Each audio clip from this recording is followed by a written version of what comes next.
Did you find that playing just a lot and then being in those situations of playing in those finals, that you kind of learned how to deal with your nerves, and then what kind of worked for you to deal with those nerves? As a kid, it's hard to control it.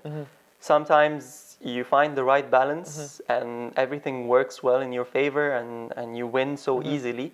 And some other times it's tough and you're not able to control it, but yet you find a way to win. Right. And some other times you lose. I believe you start to really grasp the whole concept and understand it when you grow up, when you're like an adult playing a professional. As a junior, I don't think I was ever able to understand what I was going through, but I always found ways. I mean, most of the time I found ways to get through without knowing what I did. It's good to have some background in sports psychology. Yeah. I decided to, explore or go down that road, and I saw a mental coach who stayed with me for a few years. Yeah, I learned so much from him. You get to know how to deal with situations, and the one thing he always used to tell me, it's you only need to focus on the point that you're playing right now. Right. You need to forget about everything, the past, the future, the next game, the previous game, the previous point. It's always about the point that you're playing. And when I really apply this, it really takes your mind off everything. You just forget about the pressure, you forget about your opponent, you just don't know who he is, you don't see him. You're just focusing on a game plan and on winning this point. That's how you block out everything else. So, I'm pretty sure that's when I do this is when I'm at my best. You have that mental... But it's not that hard. I mean, it's not that easy. It's not that easy. Sometimes there are just, disturbances, things that cloud your thoughts, and you're unable to control it, but this is the key. You always have to remind yourself. Would you consider yourself a calm player on court, or more... Tough one. I'm sure a lot of people who see me on tour, they would probably say I'm sort of calm or like normal. But those who know me back home, they know I'm not calm at all. Yeah, I go crazy, yelling, swearing, throwing rackets, But that was really bad, and then I tried to, get a grip on it. So throwing the rackets not that much, but the yelling probably result in conduct warnings and... Yeah. Well, in practice matches there's no referee, so I can throw whatever I want. But no, I try to. I mean, I know there are kids watching. Sometimes I feel bad that I do this while kids are watching. Right. So I try as hard as I can not to throw the rackets, but the yelling part I'm still unable to to deal with. Yeah. But then somehow when I play a tournament, because I'm focusing too hard on the plan that I want to implement and everything I want to do on court, I forget completely about being nervous at myself when I make a mistake. I make a mistake, I move on. Okay, do it better next time. I try to think positive, and that's how I don't get so crazy on court. And then I go back home and I try to imagine that I'm in a squash match, so that I don't do that, and it doesn't work. So I'm yet to find the right balance. Speaking of the tour, you joined the tour in 2005, but took time to graduate from the American University in Cairo. Yeah. How did you balance playing squash versus being at the university? I can tell you it was tough. It wasn't easy.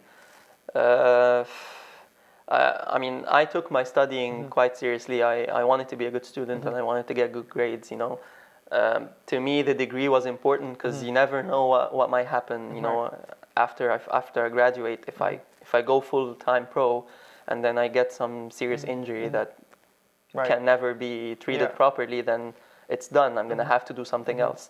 So I always thought having a degree would really be like a backup plan, and I needed it. So I couldn't just ignore my studies, and at the same time, I was a good junior.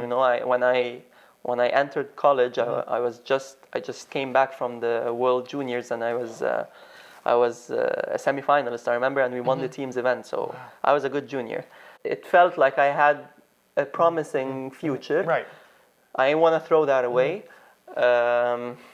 So I decided that I'd try to work in squash as hard as I can without ignoring the studies by trying to, schedule things a bit.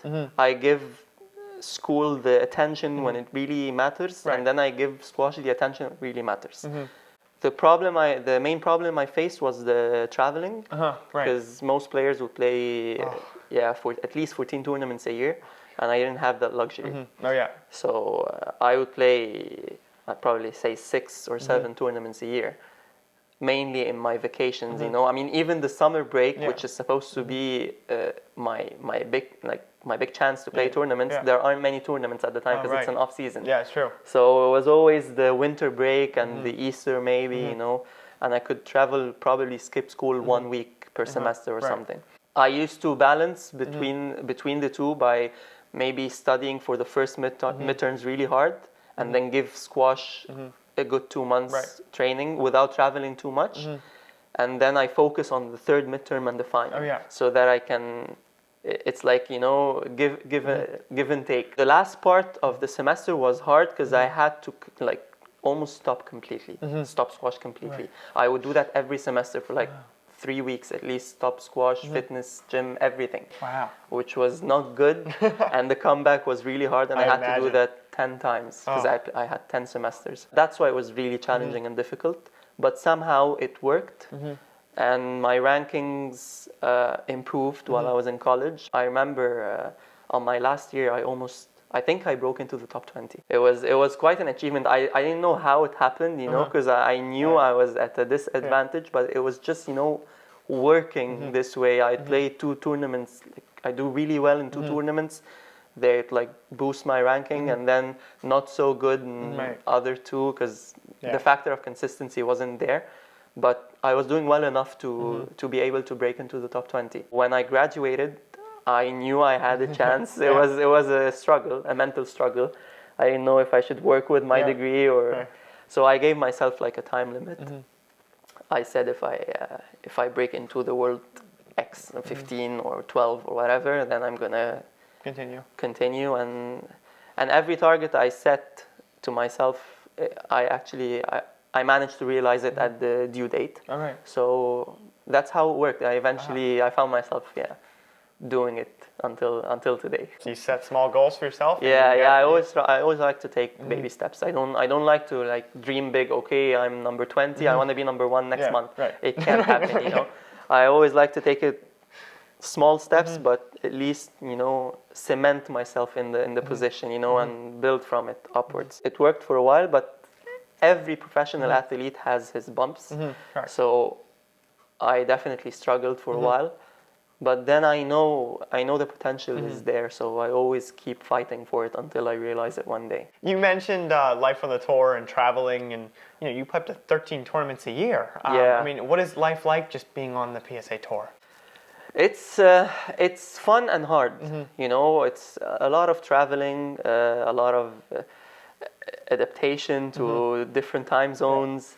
But on the other hand, you get to see.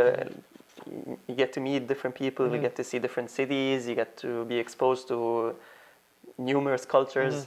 So it's really a fun experience. It's a life I would have loved to live.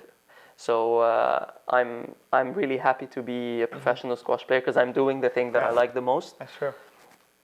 And at the same time, I'm enjoying it. Yeah, right. So it's been great. That's a great plan. But dealing on the other side, dealing with the tension, matches, tournaments, and it's it seems like it's never ending, week after week after week. You have to go through all the emotions again, so it's hard. But then again, any walk of life has its own challenges, and an office job has its own challenges, its own tension, so you're gonna have to face this in any kind of work you do. So I'd rather do it in something I love than do it in something I'm not interested in,